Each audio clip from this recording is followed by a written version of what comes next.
Selamat pagi, Assalamualaikum semuanya. Hari ini pertemuan kita masih membicarakan tentang kelompok sosial. Tapi di slide ada tulisan di bawah basah langit abu-abu kau di mana. Ini petikan satu lirik lagu. Di bawah basah langit abu-abu kau di mana. Ini untuk siswa yang belum membuka materi. Kalian di mana? Nah, itu ya. Intermezzo aja, kita perhatikan slide. Nah, kita masih ingin membahas teori-teori mengenai pembentukan kelompok sosial. Nah, kelompok sosial itu terbentuk tidak dengan sendirinya, tapi ada yang melatar belakangi kenapa orang mau berkelompok sosial. Nah, kita kan sudah tahu bahwa di kelas 10 harus juga mendasari kajian sosiologi ini pada teori-teori yang sudah ada. Nah, kita mau lihat beberapa teori yang berbicara tentang pembentukan kelompok sosial. Perhatikan pada slide yang pertama itu teori aktivitas interaksi sentimen. Nah, teori aktivitas interaksi sentimen. Kalau ahlinya mungkin boleh aja disebut, ini ahlinya si George C. Homans. George C. Homans. Oke, inti dari teori aktivitas interaksi sentimen ini menyatakan bahwa kelompok itu atau kelompok sosial itu terbentuk karena individu-individu melakukan aktivitas secara bersama-sama dan intensif sehingga memperluas wujud dan cakupan interaksi di antara mereka. Jadi akhirnya muncul sentimen. Dan sentimen itu apa? Sentimen itu emosi atau perasaan atau keterikatan satu sama lain yang ini menjadi faktor pembentuk kelompok sosial. Nah, perhatikan aja teori pertama aktivitas interaksi sentimen. Jadi mereka beraktivitas, ya kan? Dalam aktivitas mereka itu muncul interaksi kan? Ada interaksi terus-menerus. Nah, dari interaksi yang terus-menerus berlangsung, maka dari situ muncullah sentimen. Sentimen tadi seperti yang saya bilang itu semacam emosi atau perasaan gitu. Nah, akhirnya dari situ orang yang sering beraktivitas dan berinteraksi tadi muncul sentimen, pada akhirnya mereka tidak hanya berbicara tentang apa yang mereka kerjakan. Misalnya nih, di gambar itu ada gambar pramuka kan. Nah, akhirnya mereka tidak, karena sudah muncul sentimen, akhirnya mereka tidak hanya bicara tentang pramuka, tidak hanya bicara tentang kemah, tentang tali temali dan sebagainya. Tapi akhirnya mereka bisa aja berbicara tentang keluarganya, tentang HP-nya yang rusak, tentang pacar dan sebagainya. Nah, seperti itulah terbentuknya kelompok sosial menurut teori aktivitas interaksi sentimen. Kita perhatikan pada slide yang kedua, itu ada teori alasan praktis. Nah, dari teori yang kedua ini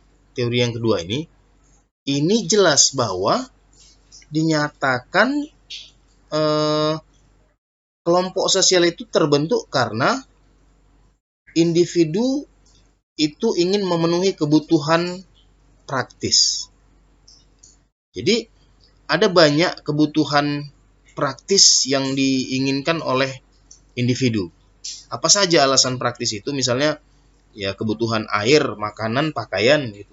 Kebutuhan rasa aman, kebutuhan untuk menyayangi dan disayangi, kebutuhan terhadap penghargaan, baik penghargaan dirinya atau mungkin orang lain, atau mungkin kebutuhan untuk berkegiatan atau mengaktualisasikan diri gitu. Jadi itu kebutuhan-kebutuhan praktis yang dibutuhkan oleh individu sehingga itu menjadi alasan mereka untuk berkelompok sosial. Oke, itu yang kedua. Kemudian perhatikan di slide yang ketiga, itu ada teori hubungan pribadi. Pada teori yang ketiga ini, itu dinyatakan bahwa manusia itu itu berkelompok untuk memenuhi kebutuhan dasar dalam hubungan antar pribadi. Jadi untuk memenuhi kebutuhan dasar dalam hubungan antar pribadi. Apa aja sih kebutuhan dasar dalam hubungan pribadi itu? Ya, misalnya nih, kebutuhan inklusi, yaitu kebutuhan untuk terlibat dan tergabung dalam satu kelompok gitu. Kemudian ada kebutuhan kontrol, yaitu kebutuhan kita akan arahan, petunjuk, dan pedoman berperilaku dalam kelompok. Yang ketiga, ada kebutuhan afeksi. Kebutuhan afeksi ini ya kebutuhan akan kasih sayang dan perhatian dalam satu kelompok. Itu teori hubungan antar pribadi. Oke ya, bisa dipahami ya. Oke, kalau kurang jelas diulang aja videonya. Nah, kemudian ada teori yang keempat, ada teori identitas sosial. Pada teori ini dinyatakan bahwa kelompok itu terbentuk karena adanya sekumpulan orang-orang yang sadar dan tahu ada identitas sosial yang sama di antara mereka. Gitu. Mereka sadar bahwa ada kesamaan identitas dalam di antara sesama mereka. Perhatikan gambar yang kiri itu ada dari bajunya aja kita melihat bahwa ada kesamaan identitas mereka nih. Identitas mereka sebagai apa pada gambar ini? Iya, sebagai pegawai negeri. Gitu. Karena mereka sadar bahwa mereka sama-sama pegawai negeri, maka di gambar kanan mereka mungkin akan masuk dalam satu kelompok yang namanya Korpri gitu.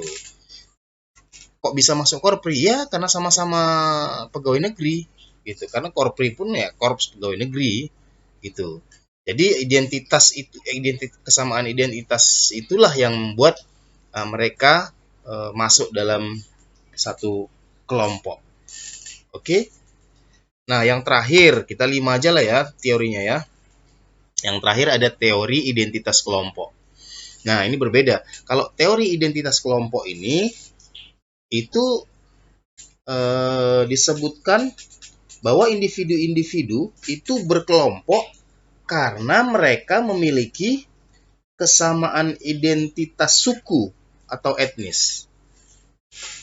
Mereka mau berkelompok karena ada kesamaan identitas suku atau etnis. Perhatikan gambar kiri, paling kiri. Gambar paling kiri ini identitasnya kan jelas nih. Ini orang apa yang paling kiri coba? Orang Cina. Gitu. Nampak dari pakaiannya, nampak identitasnya Cina. Yang tengah gambar apa? Apa identitas orang apa ini? Suku apa?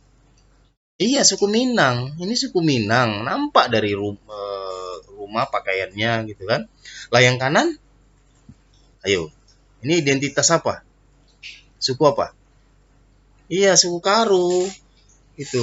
Ini masih identitas pakaian aja kita tahu dah gitu. Apalagi kalau kita melihat ada identitas lain, misalnya bahasanya, logatnya, dari bagaimana dia eh, eh, bercakap dengan orang, mungkin bisa dilihat dari situ gitu. Nah, kalau kita memiliki kesamaan dengan mereka, maka muncullah kedekatan psikologis dengan mereka sehingga kita merasa kita ingin berkelompok loh dengan mereka. Karena apa? Karena ada kesamaan identitas kelompok tadi. Oh, sama-sama orang Simalungun. Dia orang Aceh. Wah, sama-sama orang Aceh kami gitu. Oh, dia orang Minang. Wah, sama-sama orang Minang. Oh, orang Mendeling dia rupanya gitu. Orang Mendeling langsung didekatinya. Wah, mangenjolo katanya. Oh, ya udah sama-sama dekat lah itu gitu. Jadi kelompok sosial itu pun bisa terbentuk karena adanya identitas kelompok. Oke, anak-anak sekalian, mungkin itu yang perlu kita pahami. 5 aja teorinya dulu. Mudah-mudahan 5 teori ini bisa dipahami dengan baik sehingga kita tahu bahwa kelompok sosial itu terbentuk karena yang 5 ini. Walaupun nanti pada materi selanjutnya ada mungkin sekitar 4 teori lagi yang akan saya jelaskan. Oke, anak-anak, untuk materi kiranya sampai di situ dan silahkan mendalaminya dengan cara sendiri-sendiri. Selamat belajar, terima kasih. Salam cerdas. Assalamualaikum.